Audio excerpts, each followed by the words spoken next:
Niligo pa rin si Narian Nathaniel. Ayun o, kaway-kaway mga bunso. Si Nathaniel, ayun, nakachismis na ako habang nagdidelete ako ng mga files kasi nag-memory full siya. Si Nathaniel is going to grade 7. Si Aris is grade 6 naman sa pasukan. Kailan pasukan nyo? June 16? Ayun, wala talaga akong boses. So nandito yung mga mothers nila. Imit natin sila Ma'am Rowena. Ayun si Ma'am Rowena. At saka si Ma'am Romina. Ayun o, magaganda sila. Maganda yung lahi nila. Ayun, shoutout kina Ate Shirley o kasi pinsan buo ko si Ate Shirley, and then yung napangasawa ni Ate Shirley is pinsan buo naman nila. Sila Kuya. Nasa doon lang, di lang akong pangalan ni Kuya. Mamaya.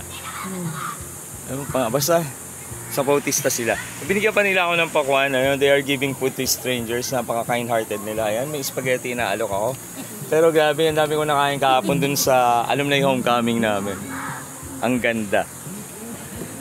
Parang ngayon, konti lang ang tao na po. Pero most of the times, mamaya marami na. Ayun, may tumutugtog na. Kaway-kaway po kayo. Ayun o, babalikan natin sila mamaya.